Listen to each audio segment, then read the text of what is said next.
గిరిజనులు నివసించే ప్రాంతాలకన్నింటికి కలిపి ఒక జిల్లాను, ఒక అడ్మినిస్ట్రేటివ్ వ్యవస్థ ఉంటే ఉమ్, వాళ్ళ అభివృద్ధికి చర్యలు చేపట్టవచ్చు, అభివృద్ధిలో వాళ్ళని భాగస్వాములు చేయొచ్చు అనే ఆలోచన మంచిదే. ఉమ్, కానీ భౌగోళిక పరిస్థితులను కూడా గమనించాలి. మీరన్నట్టు ఈరోజు రంపచోడవరం భద్రాచలానికి దగ్గర, భద్రాచలం ఏమో ఇవాళ తెలంగాణలో ఉంది, ఈ రాజమండ్రి దగ్గర. కానీ పాడేరు ఎక్కడుంది? చాలా దూరం. ప్రజలకు ఏమాత్రం యాక్సెస్ లేదు. ఉమ్, పోయి జిల్లా కేంద్రానికి జిల్లా కలెక్టర్నో లేకపోతే జిల్లా ఇతర అడ్మినిస్ట్రేటివ్ పరిపాలనా శాఖలను వాళ్ళని కలవాలంటే కూడా సాధ్యపడనటువంటి విషయం. పొద్దున్న లేస్తే సాయంత్రం వరకు ప్రయాణం జరగాలి. ఉమ్, రవాణా సౌకర్యాలు కూడా చాలా దూరం. అందువల్ల వాటిని పరిగణలోకి తీసుకోకుండా చేశారు.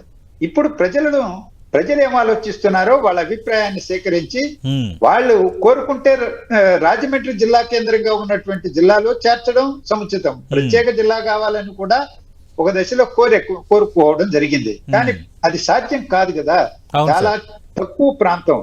మరి ప్రతి అంశాన్ని పరిగణలోకి తీసుకోవాలి. ఉమ్, రెండవది, వాళ్ళను అథారిటీ, ఒక స్పెషల్ అథారిటీ ఏర్పాటు చేసి వాళ్ళని అభివృద్ధిలో భాగస్వామ్యం చేయడానికి, అడ్మినిస్ట్రేటివ్ సౌలభ్యాన్ని తీసుకురావడానికి ఒక ఆలోచన చేయడం తప్పేం కాదు. అది సానుకూలమైనటువంటి ఆలోచనేగా నేను భావిస్తున్నాను. కానీ పాడేరు జిల్లా కేంద్రంగా వాళ్ళని అలాగే కొనసాగించడం మాత్రం ఉమ్. ఆ ప్రజలకు అభివృద్ధిలో భాగస్వామ్యం చేయడం కానీ, పరిపాలన వాళ్ళకి దగ్గరికి తీసుకురావడానికి కానీ దోహదపడదు. అది ఆలోచించాల్సినటువంటి అవసరమే ఉంది. అంటే లక్ష్మీనారాయణ గారు, చింతూరు, రంపచోడవరం ఈ రెండు రెవెన్యూ డివిజన్లతో ఒక ప్రత్యేక అథారిటీ ఏర్పాటు చేసి ఒక స్పెషల్ ఆఫీసర్ను నియమించాలి అని నిన్న మంత్రివర్గ ఉపసంఘం సిఫార్సు చేసింది అంటున్నారు. దానివల్ల వాళ్ళు అనుకున్న లక్ష్యం నెరవేరుతుందా? దాన్ని గిరిజన ప్రాంతాన్ని అభివృద్ధి చేయాలనేటువంటి రాజకీయ సంకల్పం, చిత్తశుద్ధి ఉండి ఉమ్, అథారిటీని ఏర్పాటు చేసిన, రెవెన్యూ డివిజన్ను ఏర్పాటు చేసి, లేదా ముంపుకు గురైనటువంటి పోలవరం బహుళార్థ సాధక ప్రాజెక్టు లో ముంపుకు గురైన ప్రాంతాలు ఏవైతే ఉన్నాయో 7 మండలాలు ఈరోజు ఆంధ్రప్రదేశ్లో విభజన చట్టం మేరకు కలిపారు.